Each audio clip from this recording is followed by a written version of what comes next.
Nobody wants to outlive their money, but it happens, especially for women. That's why the GameBridge digital platform offers financial solutions and products, including the Parity Flex annuity, designed for women's unique retirement needs, with flexible withdrawals plus a guaranteed lifetime income benefit that keeps paying even if the account balance is zero.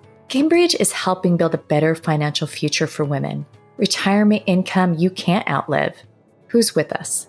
Start saving now at GameBridge.io. Visit GameBridge.io/ParityFlex for current rates, full product disclosures, and disclaimer, and other important information. Are you ready to start living richer? Well, you've come to the right place. Welcome to the Live Richer podcast, hosted by Jamie Catmull, a podcast created for people to challenge and manage their ideas of wealth, culture, and money across the world, bringing you the best personal finance advice to make more, save more, and live richer. Now, here's your host, Jamie Catmull. Hi, everyone, and welcome to the Live Richer podcast. It's not every day that you get to talk with a two-time Olympic athlete who is a world record holder in track and field and is a personal finance expert. I was lucky enough to be able to do that. Her name is Keturah Orji. I had a great conversation with her, and I'm so excited to be able to share it with you today. And I hope you enjoy it as much as I did. Welcome to the show, Keturah. Thank you. I'm so glad to be here today. So, Keturah, how did you get into personal finance? I'm just curious. Here you are, this amazing track star who's been to the Olympics twice. You are a record holder. How did you get so passionate about it?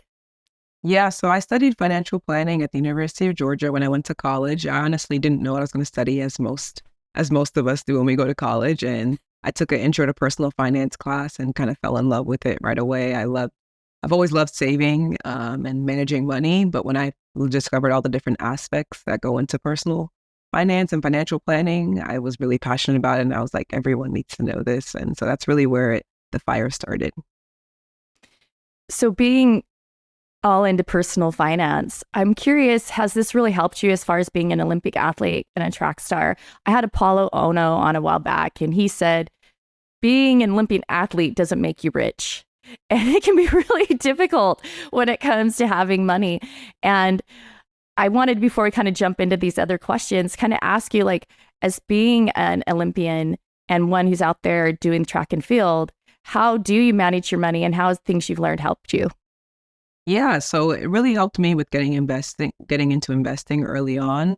So when I started track and field, I was able to get a sponsorship and prize money and different things that kind of come in randomly. It's not something that's stable and consistent. And so I was able to form an LLC, and I had taxed as an S Corp, and I, Keturah, am an employee of this company. And so I pay myself a salary, but then I also was able to learn about the different retirement savings that I can do while having my LLC, but then also just being an individual person that earns money. And so I think there are a lot of things that I maybe not have figured out. I maybe wouldn't have figured out until I was older if I hadn't taken those classes in college. I'm pretty sure you wouldn't have, because you're like the first person I've talked to that's like, well, I formed an LLC. And how old are you, Keturah? And no one told you to do that. I mean, that is really smart. And that's really amazing that you were able to do that for yourself. And why do you think that so many women struggle to do that for themselves? Go out there and find out ways to save money and to do the things that are smart when it comes to financial decisions. What do you think it's so hard for us to go out there and do that? Yeah, I think in general, for every person, we kind of just lack financial education. So when I got to college, all I really knew was that I should save. Like, don't overspend your money, just save, save, save. Yeah. You don't really hear about like the different ways you can invest, the different retirement accounts that are available to you, different ways that you can budget, and just things like that. And so I would say what probably makes it hard is that representation in this space isn't really there for women. When I look at the financial planning industry, which is what I want to enter into after I retire from track and field, I think the industry is about 76% men. And so you don't really feel like you belong there. And even considering society, when you look at society, it's expected for men to be able to manage money. It's expected for men to know how to invest. It's expected for men to support the family financially. And when you look at careers, it's typically men in those financial fields. But for women, you don't really know. It's not really expected of us. So it's kind of something that we put in the back, and we say like, oh, someone else will handle that for us. Yeah, a recent study, I believe, has said 35% of divorced women, 37% of never married women don't feel like they can even reach their financial goals. And why do you think it's so hard for us to believe in ourselves and then to even talk about money? You know, a lot of us don't even want to talk about it. We don't want to talk to our friends that we don't know things. We're embarrassed. What is your reason for that? Yeah, I think it goes back to representation, as I was saying earlier. Like, if you don't see anyone doing these things that you want to do, then you feel like maybe you don't belong in that space, or maybe it's not made for you. And so if I grow up and maybe I see my dad's always managing all the money in the household, or I see my brothers investing, but my sisters, they don't usually do that, or my mother's not really involved in that, then I think, oh, maybe this isn't a space that I belong in. Maybe that I don't need to do that. And so I think it's really just what we see, whether it's, do we see women that are managing money? Do we see women that are investing? Do we have group chats and different things where we talk about investing? Or is it usually men that do that? So then we feel like we don't need to do it. So are you out there giving your other track and field athletes advice when it comes to personal finance? I definitely am. When I started my financial coaching business, it wasn't really for money or anything. It was just to create some structure around people who need help with money. I would say, especially for women of color, you don't see a lot of people like us in the industry, and even younger people. I think a lot of people in the financial industry are a little bit older. And so people who are under their 30s may feel uncomfortable approaching those in the industry. And so I wanted to be someone that was approachable, that didn't use all the financial jargon, and could keep their prices low, just to create some structure for people to have a space to ask questions and learn.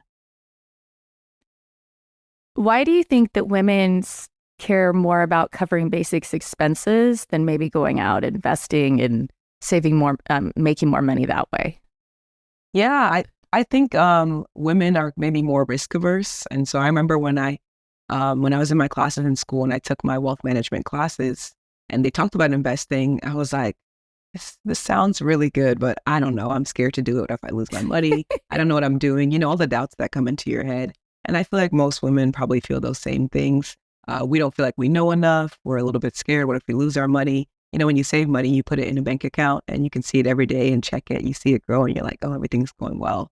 But if you invest and there's a downturn and things aren't going well and your account drops, then you're like, oh, I've lost all my money.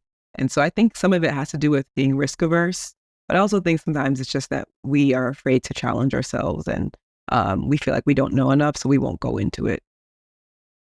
So how do you juggle all this? I mean, here you are, you've pivoted lots of times, you've been a coach, you're an athlete, you're doing the Olympics here, you're doing financial planning, you're coaching people on how to do it. How are you able to manage all of that?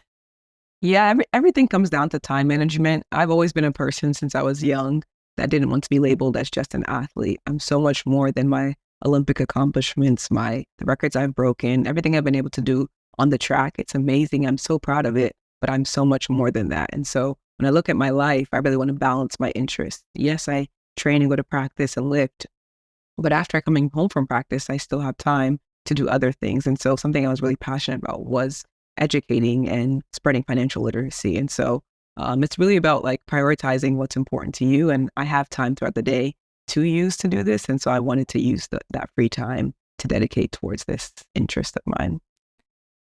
So if you don't mind me prying, when you were growing up, did your parents invest? Were they doing these things? I mean, what is kind of like your background? Yeah, so I am actually Nigerian American. My dad came to America when he was 18, and then met my mom here, and they had me and my 3 siblings. And I do feel like my dad, I know he has like a 401k, but he didn't talk about investments with us. And then my mom, the same thing. I remember in college when I found out about like credit and why credit's so important, I didn't have student loans or anything because I had an athletic scholarship. And so I realized I didn't have any credit. And so I was like, oh, I should probably get a credit card. And when I told my mom about this, she was like, I don't think you should get a credit card. Like, you'll rack up debt. That doesn't seem smart. And so it's interesting the perspective that different people have on credit, because some people see it as like, definitely get a credit card, build up your credit, be wise about it. While my mom saw it from the aspect of that's dangerous. You can build up debt and it won't be good for you. And so it's really interesting, the different education levels and like what my mom knew versus what she didn't know and the way she responded to that. So did you get the credit card? I did get the credit card. Did you go into debt? Did you go into debt? I did not go into debt. I mean, a lot of people know Olympic athletes are disciplined, so I'm very disciplined about my spending and paying off what I spend. So I did not go into debt. My credit's doing really well, and I'm really happy that I decided to make the decision. You say you're really disciplined. So what is your day like? I'm just curious. Yeah, so it depends, but I'll give you like my most full day. So Tuesdays and Thursdays, I have to lift weights with an additional practice. So I would say I usually wake up around like 8:30-ish. My body kind of wakes me up around that time. I go to the gym and lift for like an hour and a half, get home around like 11 a.m. And then I eat breakfast, late breakfast. And then I log into work. So I have a part-time job, knowing that I'm going to retire from track soon. I have a part-time job with a financial planning company. And so I log in, maybe do like 1 or 2 hours of work there. If I have any financial coaching things I need to do, I'll do that too. Then I eat lunch, and then I get ready for my second practice, which is at 6 p.m. And that practice is usually like 6 to 9 p.m.-ish. And then I get home, eat dinner, and wake up and do it all again. I can't believe it. But so you just said it, the discipline is what's helped you financially. So it's not hard for you to not spend something or to waste your money on things like other people might waste their money on. Well, I think I just really enjoy delayed gratification. Like a lot of athletics is delayed gratification. It's that like I'm going to put in the work today for a great reward later on.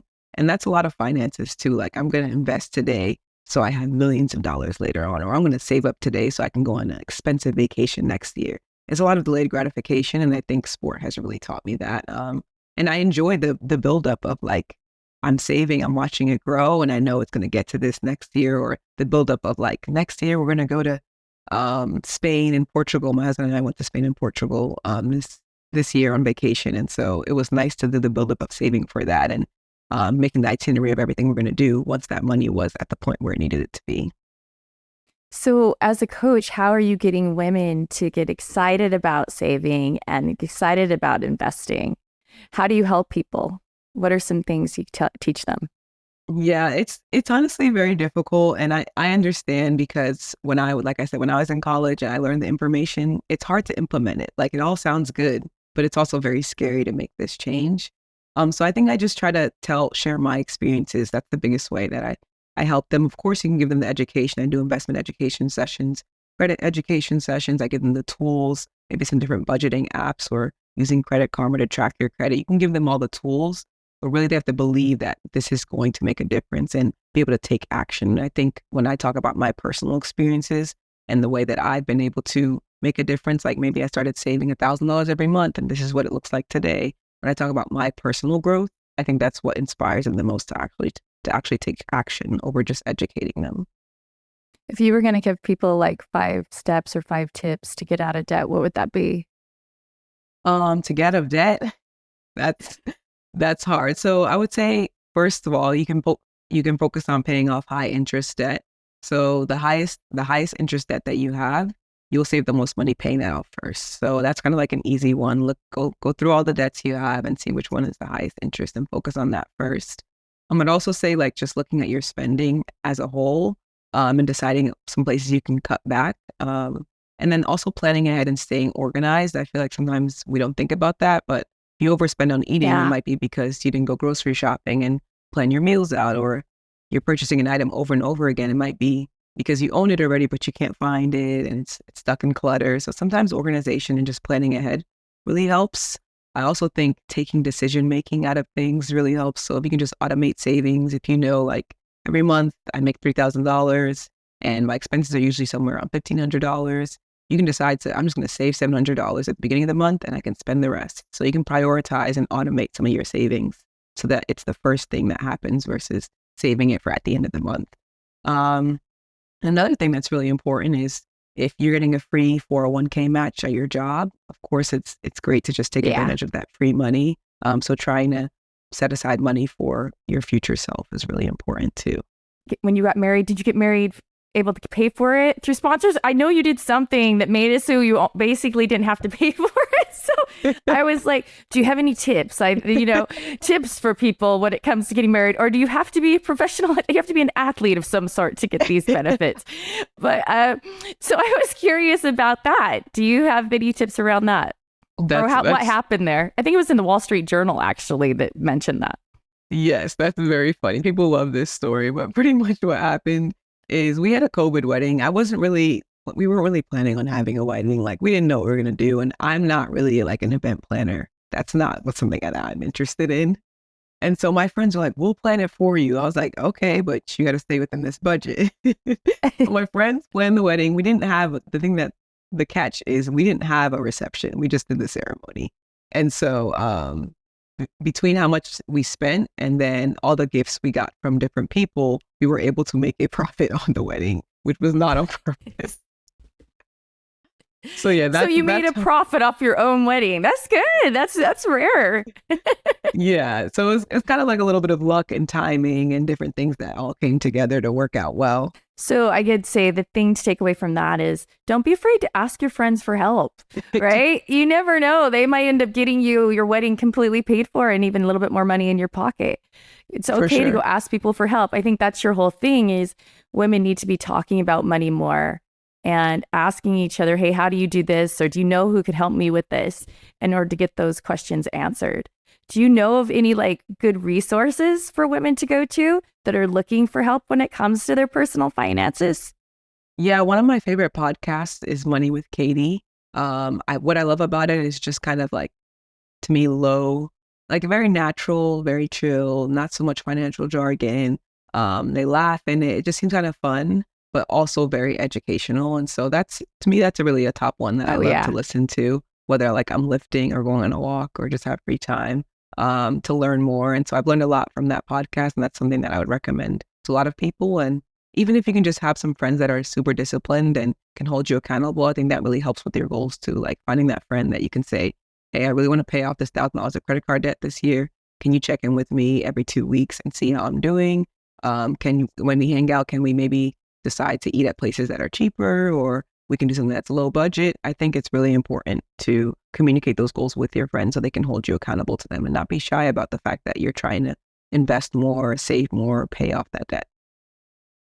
So being around a lot of different athletes, is it hard to tell them you want to save money, or is everybody saving money? That's what I was just wondering. Are you guys all like, hey, I hardly have any money and you're barely getting by, so it's easy to say, hey, I can't do that? Or is it just the opposite and you have all different types of personalities?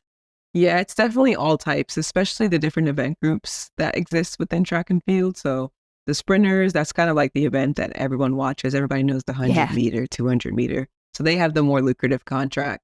And then the jumpers and the field events, that's the one that I'm in. I'm a triple jumper. So we usually don't make as much. And so really there's all different types of people. But I usually, I'm a person that I'm attracted to the people that kind of want to save more and want to invest more. So I find the people that really are like me. That's kind of how I operate.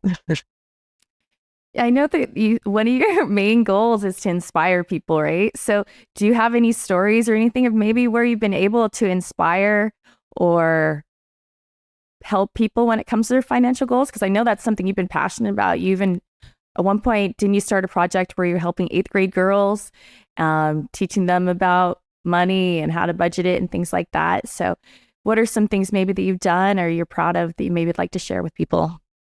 Yeah, I would say one of the most proud things I am of doing is I started offering an investment education webinar within my services, and just able to see people that came in and didn't know anything about investing, didn't know anything about retirement accounts, and being able to walk away and say, like, I'm going to move forward with this. I'm going to open up this account here and I'm going to start saving every month for this. Or even having friends that they say like, oh, I don't know how to open up a high yield savings account. And sometimes it's the small things.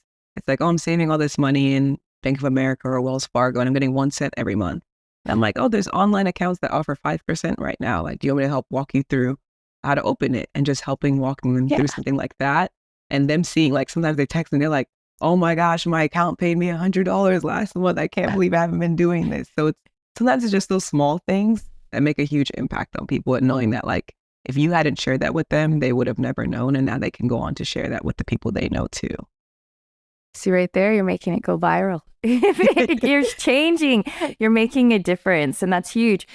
I know people who are athletes are great at setting goals and reaching the goals. And so I want to know if you could give some advice on how to reach our goals. I mean, is there some steps that you think that you do or you've done that have helped make you successful? I mean, people who are on track and field, and here you are breaking records and you're doing all these things. How have you been able to put goal setting in your life, and how can we, the listeners and all of us, do the same? Yeah. So the first thing I would always say is to write down your goals. So there's some research out there that shows that if you write down your goals, you're actually more likely to accomplish it, even if you don't make a plan for it all. So the first thing, if you can't do anything else, is like get an actual piece of paper, an actual pen or pencil, and write down what it is that you want to accomplish, and try to make it as specific as possible. And try to make your goals positive. So not like stop spending or like don't do this. Like, what is it that you want to do?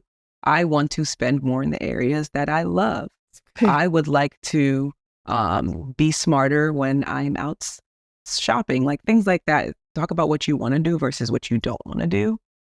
And then, as I mentioned earlier, having accountability, nothing beats accountability. So if you can find some people that will really check in with you and encourage you throughout it, or come alongside you and want to do the same goal as you, I think that really helps to encourage you and push you and stay on track.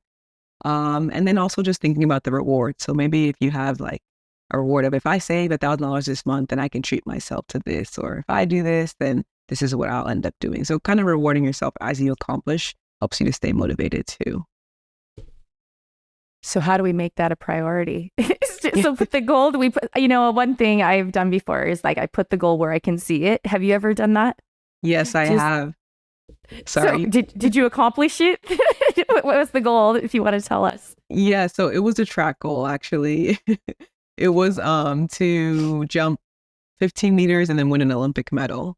And so both of those things, unfortunately, I have not been able to do. There are some goals that I've written down that I have been able to accomplish, but I actually had it taped on my ceiling so that when I was like laying in bed, I could just see it up on my ceiling. And I've also had it taped like on the door before, so that like whenever I leave my room or walk into my room, I see it. So there's different places that you can put it. Some people like to put it on the mirror, but yeah, somewhere that you see often, that's going to remind you, why are you doing what you're doing? And I think that helps with accomplishing goals too, knowing your purpose and your why behind it. What is the bigger reason for this? If you're doing it for other people, if you're doing it for reasons that really aren't going to serve you, you probably won't be able to stick with it. You're going to the Olympic trials in June. You might be going to Paris to do the Olympics in 2024 this summer. So, hey, that goal might be happening. Is it still on the ceiling? It is not. Oh, what? You took it down. Yeah. So this was when I was living somewhere else that I had the goals on the ceiling. I actually haven't written my goals out for this year. Well, you better put it up. It's coming. Come on. You got to remind yourself. I will. But thanks for that advice. And it inspires me. I'm like, hey, I need to go I never thought about what you said. It needs to be positive. How you say it. Like instead of said, you need to spend less. That's how I've always written them out. And I'm going to try what you just said. Actually say it in a positive way. I think will completely change my mindset and being able to accomplish those goals. Yeah, it's very interesting. My sports psych was the one that helped me out with that, as far as like some cues for when I'm jumping and competing. And she had told me, like, when you say like, let's say it's like, don't foul. Let's say that's what I'm trying not to do. Don't foul, don't foul, don't foul. And she's like, what are you saying every time you say that? You're saying foul, foul, foul, foul, foul, even though there's a don't behind it. And so, yeah, when she pointed that out to me, I was like, that makes so much sense. So when you word it positively, you're actually saying the thing that you want to do over and over and over again. I've never thought about that. You're bringing attention to the thing you don't want to do, and chances are you'll end up fouling. But when you're thinking, that's what you think, right? When you're getting ready to do something, like you're telling yourself not to do that thing you don't want to do. Instead, you should be saying the thing that you want to see happen. Exactly. Yeah. That's great advice. So, Keturah, how could people follow you, get you as a coach when it comes to their personal finance? Where can they find you? Yeah, so on Instagram, if you want to follow my athletic career and everything related to my personal life, my app name is KTORR1, which is KTOR1. And then I also have a financial coaching page, which is at KO FIN as in finance, coach, KOFIN, coach. And I offer some investment and then money advice tips there. And then also I have a website, which is just my first and last name, www.keturahorji.com. So just my first and last name, and you can also find me there. So one other thing I always ask everybody that comes on is I always ask them, what does living richer mean to them? And so I want to ask you, what does living richer mean to you?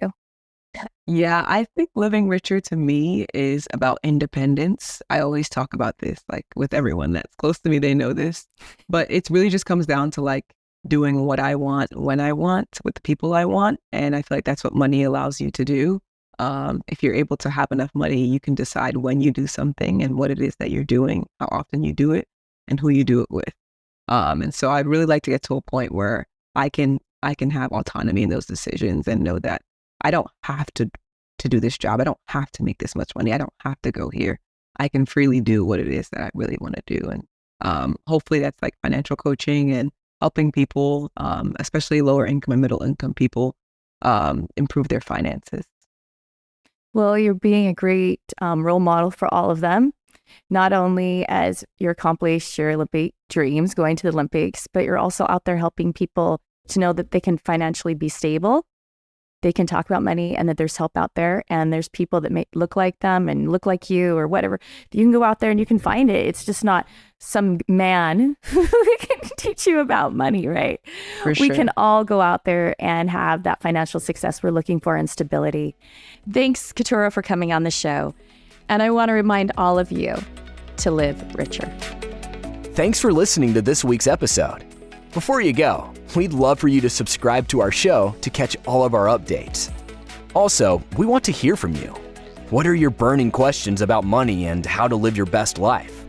Reach us at livericherpod@gobankingrates.com. Nobody wants to outlive their money, but it happens, especially for women. That's why the GameBridge digital platform offers financial solutions and products, including the Parity Flex annuity, designed for women's unique retirement needs, with flexible withdrawals plus a guaranteed lifetime income benefit that keeps paying even if the account balance is zero. GameBridge is helping build a better financial future for women. Retirement income you can't outlive. Who's with us? Start saving now at GameBridge.io. Visit GameBridge.io/ParityFlex for current rates, full product disclosures, and disclaimer, and other important information.